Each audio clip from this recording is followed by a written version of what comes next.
Tá se preparando para o Enem e para os vestibulares e ainda não fez nenhum simulado? É melhor ouvir o programa de hoje. Primeira jornada. Salve, salve, eu sou a Zá Coelho e esse é o Primeira Jornada, um programa papo reto feito pela SPM que te ajuda a enfrentar os desafios da vida escolar e a refletir sobre o seu futuro profissional. Eu tô aqui para te acompanhar na descoberta desse universo de possibilidades e caminhos do mercado de trabalho. Além de ajudar a identificar quais assuntos você domina e quais precisa estudar mais, os simulados auxiliam em outros aspectos importantes das provas de vestibular. Para falar sobre essas vantagens e como incluir os simulados na sua rotina de estudos, o meu papo de hoje é com o Carlos Pascoal, coordenador e tutor no Colégio Catamarã.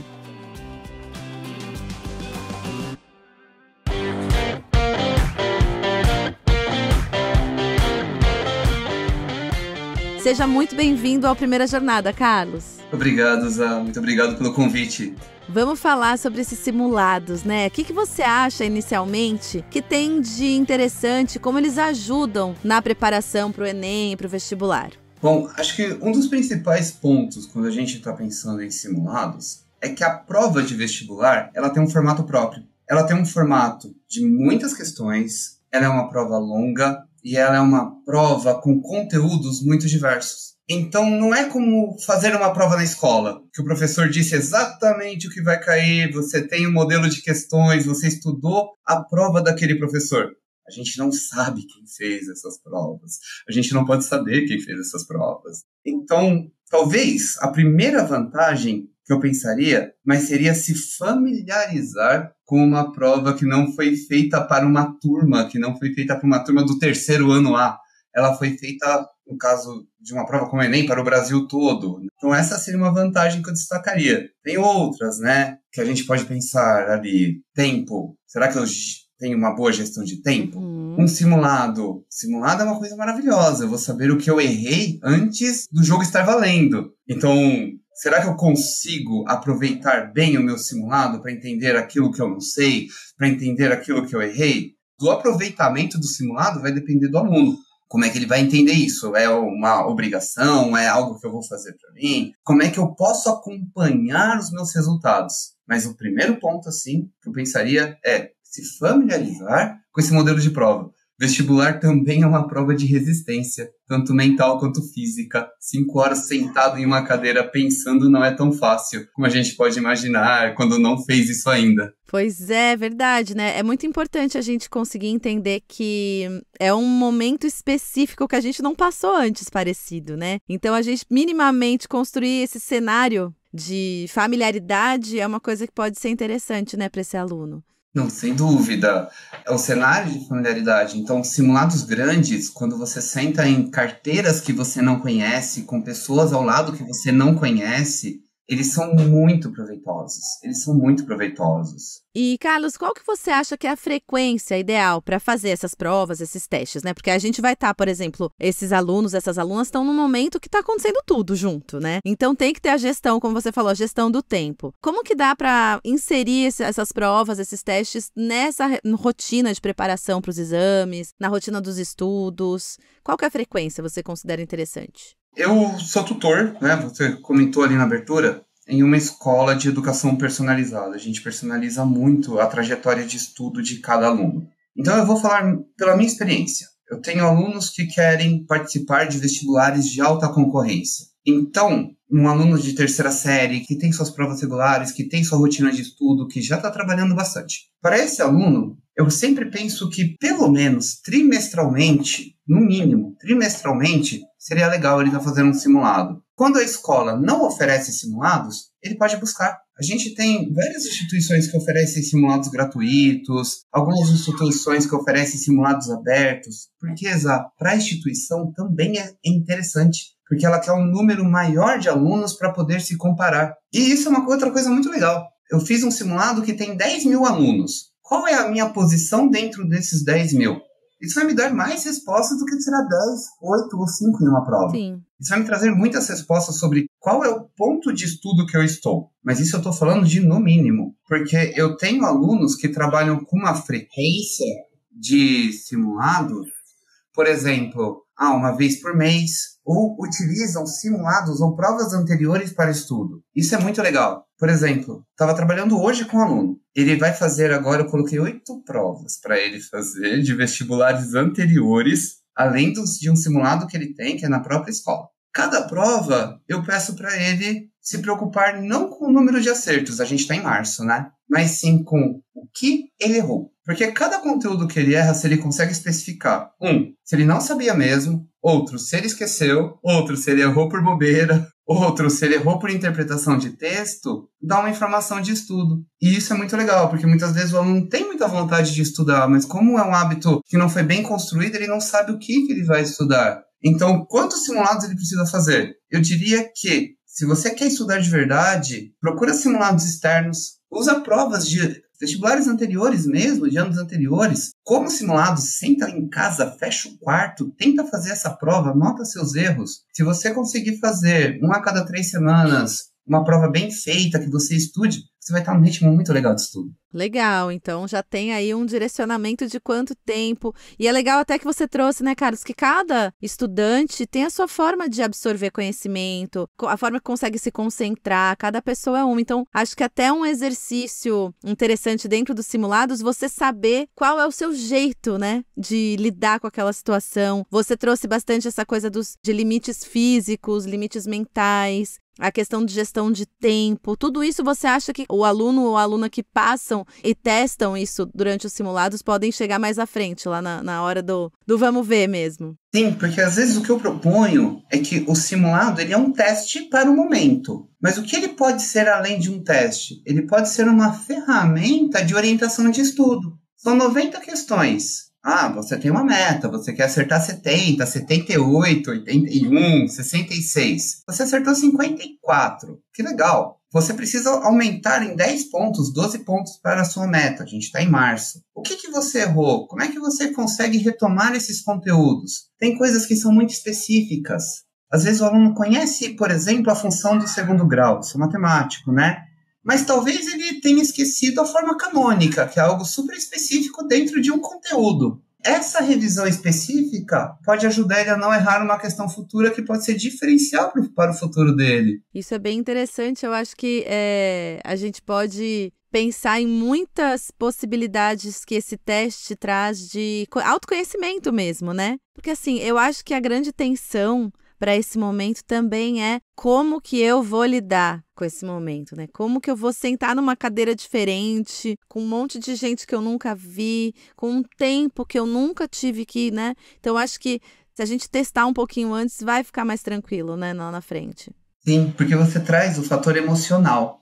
E eu sempre penso assim, a gente está falando de um modelo de entrada para a universidade que depende muito de uma prova. Não necessariamente de um currículo. O seu currículo, de certa forma, vai te preparar para essa prova. E é bastante tempo, eu posso cair numa sala que não tem ar-condicionado em um dia quente, eu posso estar em situações que talvez não sejam as que eu estou acostumado. Além de tudo, todos nós já passamos por um momento que nós não estamos bem emocionalmente para fazer determinado trabalho. E deixamos isso um pouco para depois. A data de um grande vestibular não pode ser deixada para depois. Então você tem que ter um preparo prévio. Como é que você vai criar uma resiliência, não para ficar 5 horas numa cadeira, mas para ficar 5 horas numa cadeira trabalhando em alta performance. E isso, sem treinar um pouco, a gente não consegue, porque o nosso cérebro ele precisa ser treinado para esse tempo, que ele é um pouco grande mesmo, né?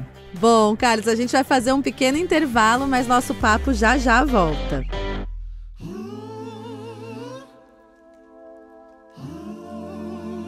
Que tal, em vez de só treinar, já prestar para valer? E se você pudesse dar o primeiro passo da sua carreira agora, antes mesmo de terminar o ensino médio? A SPM inovou mais uma vez e criou o SPM Experience, um processo seletivo exclusivo para jovens que se formam no final de 2025 e já querem acelerar seu futuro. Saiba mais em espm.br/ESPM Experience.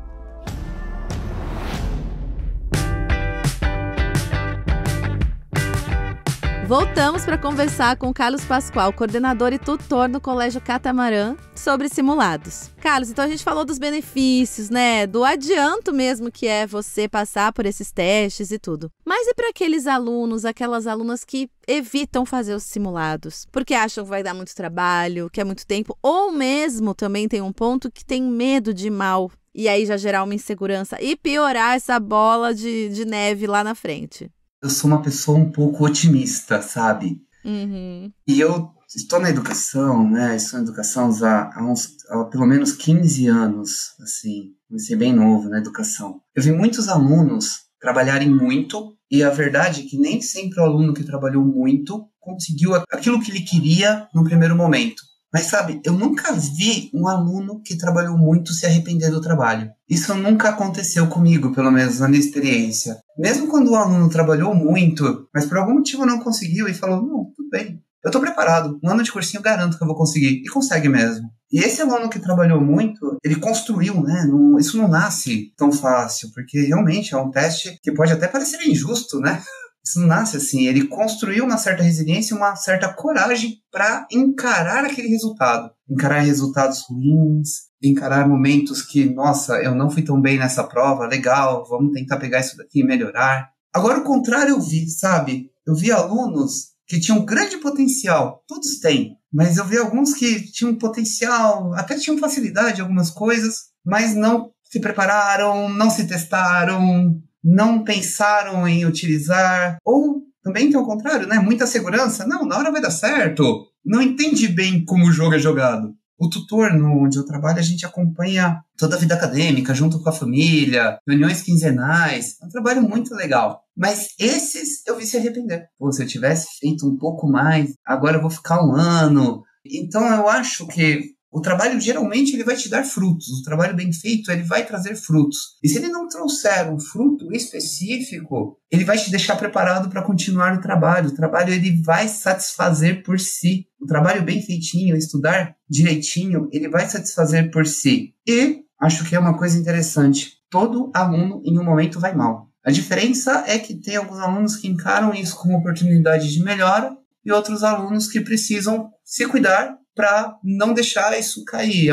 O trabalho emocional que é desenvolvido a partir daí é muito pessoal de cada um. Então, só para concluir, conversem com as famílias, conversem com os professores, peçam apoio. Quem está na segunda série já está se preparando, quem está na terceira série está em um ano muito difícil. A gente sabe que é difícil, pais responsáveis sabem que é difícil, os professores sabem que é difícil. Chegar bem, se preparar, tomar cuidado. E um desempenho ruim, ele é oportunidade de melhoria, gente. É no erro que aprendemos.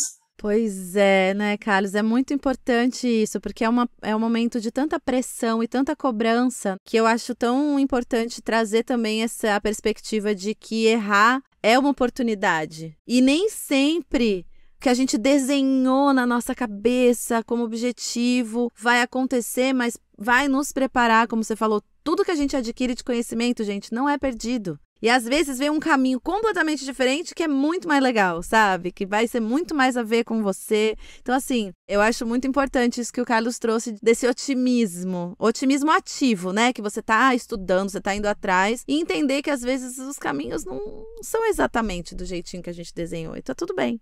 É interessante porque alguns alunos têm muita certeza, muito novos de algumas coisas. Isso não é necessariamente bom, porque você não conhece tanto do mundo ainda para ter tanta certeza. Talvez por isso que tenha tanta certeza, porque não conhece tanto do mundo, né?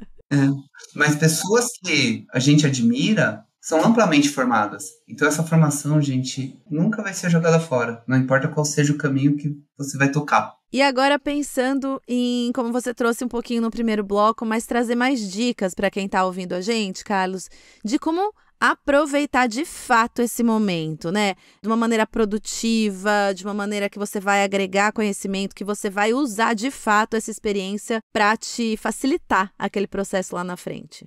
Pensando na experiência do simulado, como eu tinha dito, o seu erro é mais importante do que o seu acerto. Isso é o primeiro ponto. Se você está fazendo um simulado dentro de uma plataforma, tem muitas plataformas, cada sistema tem sua plataforma, a plataforma que você está realizando ele vai te dar algumas informações depois sobre o simulado. Quando você entrar no seu relatório, muito provavelmente você terá o que você acertou, a questão comentada. Tem plataformas que colocam vídeo de professores explicando a questão. Gente, esse material é muito rico, porque cada questão que você errou, você pode aproveitá-la para aprender aquele conteúdo que estava relacionado à questão que você errou. Essa seria a primeira dica, assim, o grande cuidado que eu daria para todo mundo que faz um simulado. Não olha somente o seu resultado. Olha tudo que a plataforma que você está inserido está te oferecendo. Geralmente tem mais coisa do que a gente usa. Se você pegou uma prova antiga e está trabalhando essa prova antiga como um simulado, faz um registro dela.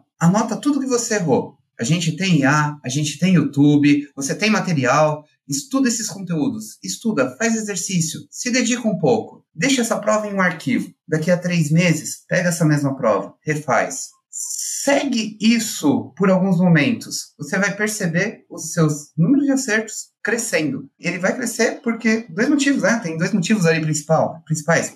Um é que você está aprendendo.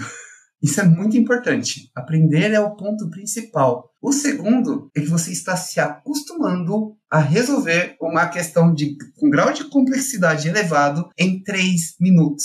Ou um pouquinho mais. Você está se adequando ao tempo. Muito legal, um treino mesmo, né? É treino, gente, é treino. Simulado é treino. Não é treino, é treino.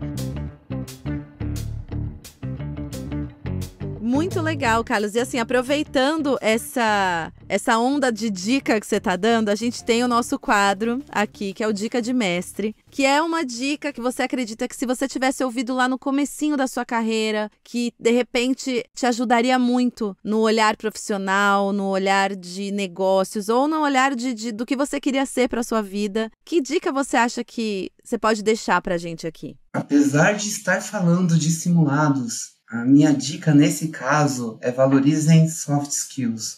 Mesmo falando em simulado, a resistência, a vontade de fazer, o cuidado, a organização, essa estrutura que você vai ter que construir para fazer um bom estudo vai te ajudar profissionalmente de uma forma que talvez você ainda não consiga medir, porque é essa estrutura que vai diferenciar quando você começa a se inserir em um mercado. É essa estrutura que você forma hoje, sendo um bom aluno, sendo uma pessoa que persegue realmente seu objetivo, que vai te diferenciar como profissional, e aí, gente, em qualquer área que vocês escolherem. E gente, tem uma vida imensa depois do vestibular. Então, é muito legal você trazer isso, que é um ponto que a gente sempre traz. As soft skills são essenciais. Muito legal você trazer isso novamente pra gente, Carlos.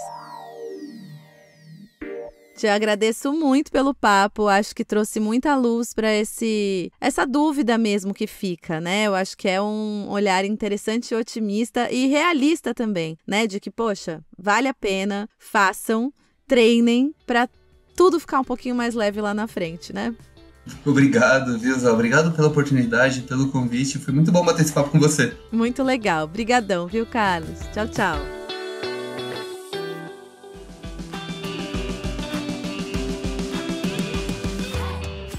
Bom, agora você já sabe a importância dos simulados, então bora treinar para mandar bem nos vestibulares. Não se esqueça de seguir o Primeira Jornada na sua plataforma de podcasts preferida e avaliar o programa.